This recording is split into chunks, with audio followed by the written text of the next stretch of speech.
son said something to me from the other room that stopped me mid-step. He was about 2. He could not eat anything by mouth.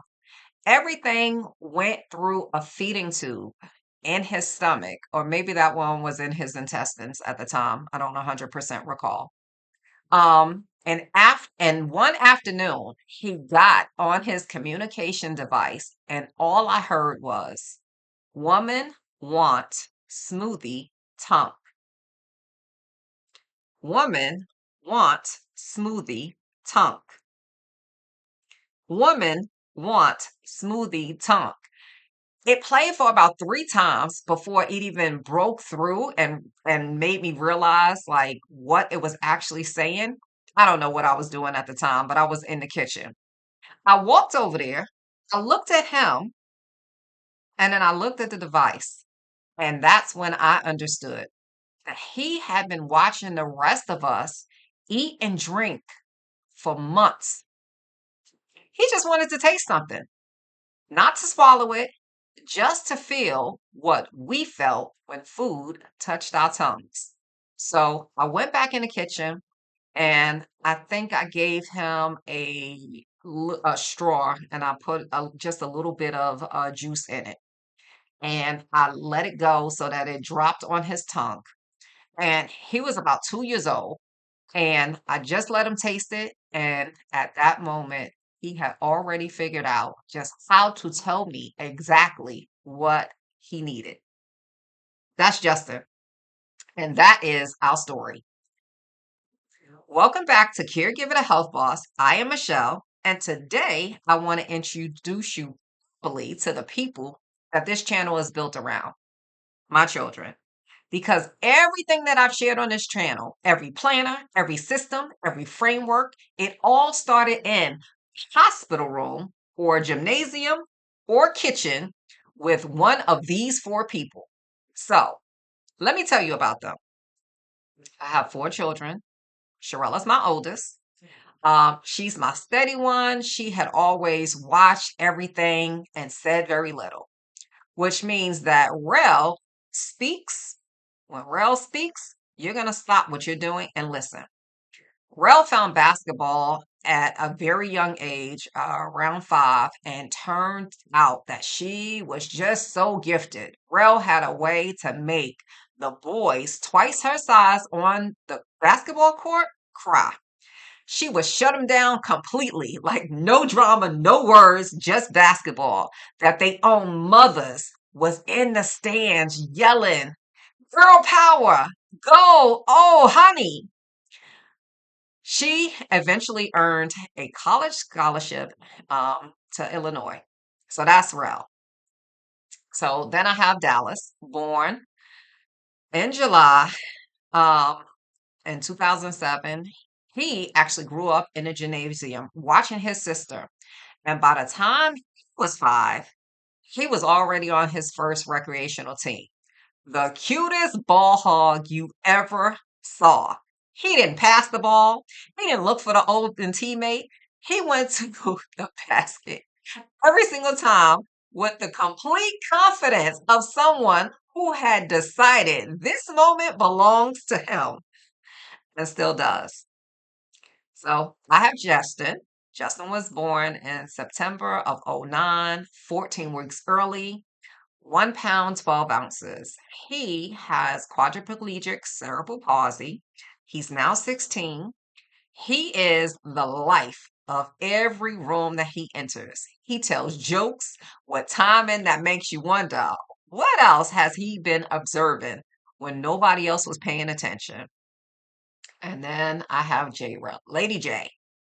She passed away in '05 at 8 years old after her fight with neuroblastoma, what is a children's pediatric cancer that she handled the same way that she handled everything with complete stubbornness, full of personality, and absolutely no interest in anyone's agenda. These are my people. For years, I lived in 2 completely different worlds kind of at the same time. On one side, there was hospital room, specialist appointments, therapy appointments. adaptive equipment, medication logs, insurance calls, and a body of knowledge about the child's specific medical needs that most people spend careers trying to develop. And on the other side is the gymnasium, the squeak of the hardwood floors, the sound of the buzzer, recruiting conversation, tournament brackets, the specific culture of competitive youth basketball that becomes its own world if you let it. And that is Rel and Dallas. They let it. And I just want to be honest with you about something. There were games that I didn't make it to. Not because I didn't want to be there, but because I was somewhere else doing something I could not reschedule. And I felt like every single one of those absences. Um, but here is what I watched happen in Rel and in Dallas through those years. They didn't shrink. They built something in those gymnasiums that became part of who they are, a work ethic, a focus, ability to keep going even when the environment around them is uncertain. I did not always know at the time whether that came from talent or from necessity. Now, I think it was a little bit of both. And I think both made them actually who they needed to become. So, I want to tell you about Justin after his deep brain stimulation surgery in 23. So, we traveled to Texas, 700 miles, for a team to say yes when others have not. That is our superstar team, Dr. Jan, Wah, and Price. After the surgery, over the weeks, over the months that followed, something started shifting. His sentences got fuller, the laughter became freer, the jokes started landing with timing that he had not been able to do before. He started flirting with the nurses, which, for the record, they were charmed by. And one afternoon, he raised his arms to hug me. Oh my goodness. So, fighting to get them up the way that he fights for everything. And when they got there, oh, I hugged him back with 16 years of showing up wrapped up in that moment. He was always there every single day. The surgery did not create who he was. It cleared the path so that the rest of us could finally see him in the way that we've always been seeing him. That is what you fight for.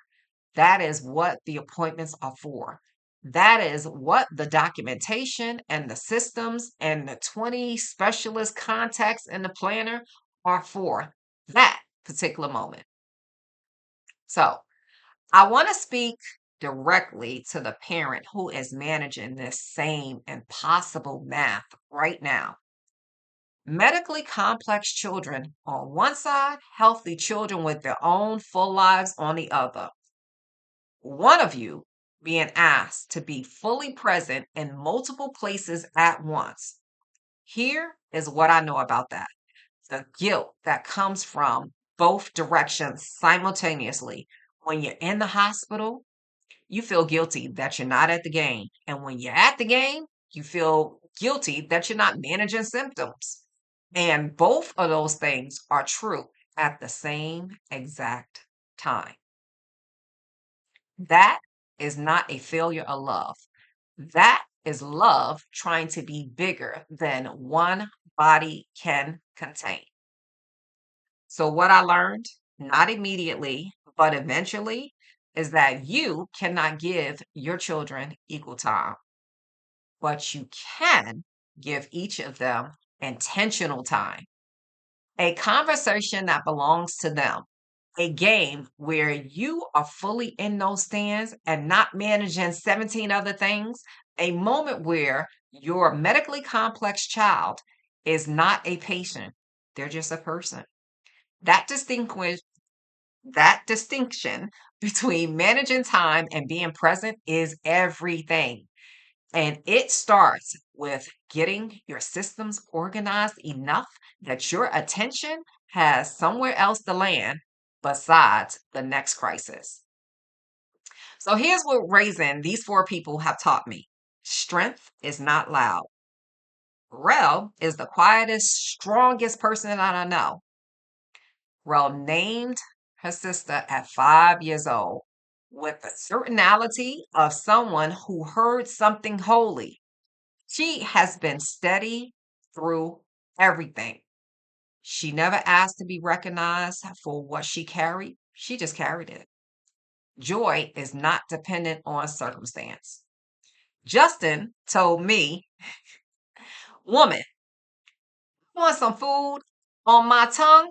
Not from this feeding tube. He is the one who flirts with nurses from a wheelchair. He finds the funny in everything because joy is his decision and he makes it every single day. Boldness is a gift. Dallas goes to the basket like it belongs to him every single time without hesitation. I watch him and I think, that is a version of yourself that you get to become when someone poured into you exactly what you needed. And Jaerah, my lady Jaerah taught me the spirit of a person who is not diminished by what their body goes through. She was exactly herself from her first day to the last. And that is the standard that I hold myself to. Be exactly yourself through whatever happens. That is a health boss. There is a lavender butterfly tree in my yard. It blooms every spring, whether I'm ready for it or not. And when it does, I think about all four of them. And I think about you, whoever you are watching this, doing the same impossible, beautiful work with your own family. Your children are watching, not just how you care for the child who needs more, how you care for all of them, how you care for yourself, and what you do with the hard season. So, whether you keep going or whether you keep becoming, that is the story that they are writing about. What it means to be in a family that faces something hard and chooses to build something out of it anyway. So keep building. Drop a comment and tell me about your family. Who are the people in your corner? I want to know. Share this with a parent who needs to feel less alone today. Subscribe because next week we're talking about self care advice that is actually making things worse for caregiving parents and what to do instead. I'll see you in the next one. Okay, caregiver.